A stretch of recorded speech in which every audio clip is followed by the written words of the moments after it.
Hello everyone, this is a Silent Night 5204 fire alarm control panel. These were first introduced in the early 1990s and were designed for smaller facilities. The 5204 is a microprocessor-based conventional panel with 4 initiating zones and 2 signal circuits. It's a smaller counterpart to the 5207 panel, and while both panels are similar in appearance and functionality, they do have some notable hardware differences. So let's jump right into this. For this demo system, we have 4 initiating devices and 1 notification appliance.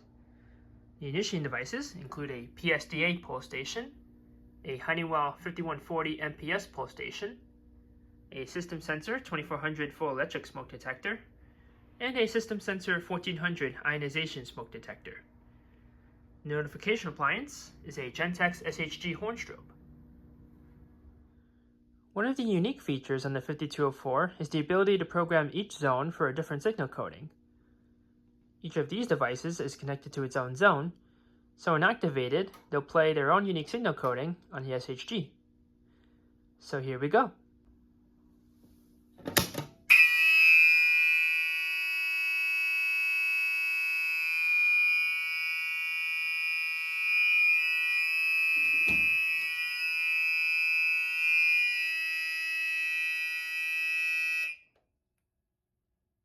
So the system is now silenced.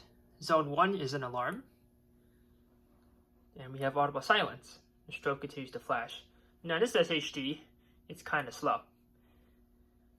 So now, let's activate the 2400 smoke detector.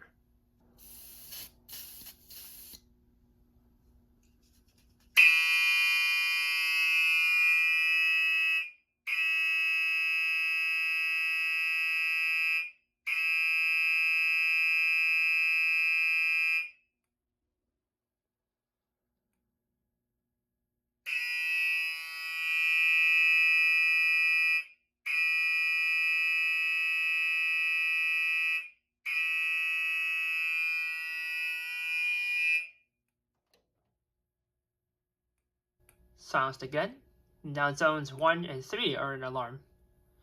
So the pulsation just did continuous coding, and the smoke detector does temporal coding, which on the 5204 and 5207 is quite different. Each pulse is quite long in comparison to modern temporal coding. It's not the only panel though. Older simplex Horizon 2s and some older notifier panels also have some weird temporal codings. So now, we'll air out the smoke detector and reset this pulse station, then we can activate the other devices on the system. Try to do this one-handed.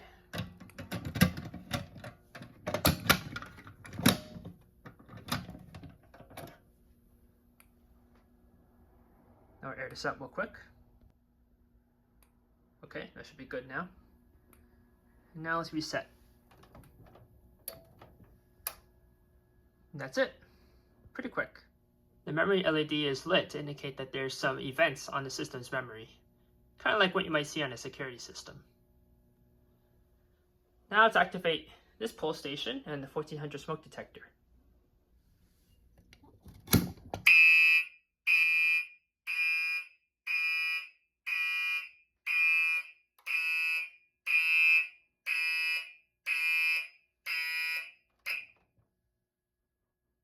So for that zone, the SHD played a march time tone, 60 BPM, and the character display has a U next to the zone number to indicate that this zone is programmed as an undefined zone.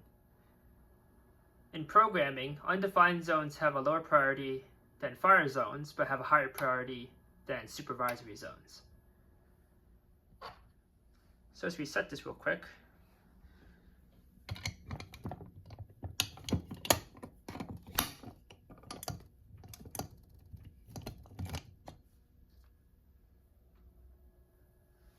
You can reset the panel. Okay, that should only take a few seconds. So now let's activate the smoke detector. Okay, keep activating that one by accident, so we'll just use the test switch.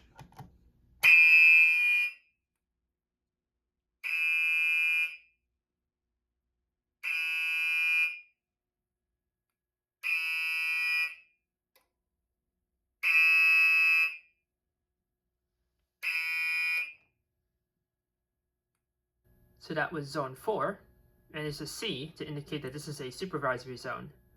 As for the signal coding, it is also called supervisory, at least in the manual. It's a short intermittent pulse every few seconds. So, it can be set again. And we are back to normal. Outside of the basic operating controls, there's also a few other features that can be accessed through the panel's keypad. There's active memory events on this panel, so to display them, you display memory, or 5, and enter. And the panel then goes through a history of all the events that were on the system. Those are all the zones we just tested. If we want to clear the memory, we can just hit clear memory and enter. And that clears the memory, and the system is all clean again. There's a couple other features on this keypad as listed here. But one more we can do is the test feature. This activates all the LEDs and the characters on the display, and it sounds the signal circuits for a brief period.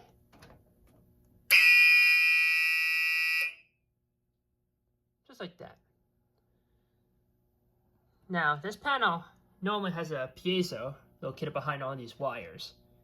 But on this panel, it's been ripped off, which is actually kind of a good thing because the 5204's piezo is piercingly loud. So it's nice that we don't have to listen to that. Although we do miss out on hearing the piezo play the same coding as the signal circuits do when they're in alarm. Now let's take a look at the inside of the 5204 circuit board and overall design. Unlike the 5207, the 5204 uses a transformer as the main power source. There is a hybrid version of this panel called the 5206. Silent Night never marketed a panel under this model number, but the 5206 was rebranded by a few other companies. It used a similar sized circuit board as the 5204, but it used the power supply of the 5207. The 5206 in general is quite obscure and there's not too much documentation on it. On the bottom right are the initiating zones. Each pair of zones shares a common positive terminal. So zones 1 and 2, and zones 3 and 4. There's a couple of extra terminals for aux power, and in the middle is smoke detector power. On the bottom left are the 2 signal circuits and 2 Form C relays, which can be configured in programming. On the left side here are terminals for a 5230 annunciator, as well as a remote external silence key switch. At the top left are some jumper connections to configure the system as a 24 volt or a 12 volt system. This panel is configured as a 24 volt system. This red harness here is from the transformer. And unlike a lot of fire alarm panels, the 5204 has 2 pairs of battery harnesses, 1 pair for each battery. So there's no need for a jumper cable between 2 batteries. This long connector here is for a 5205 dialer.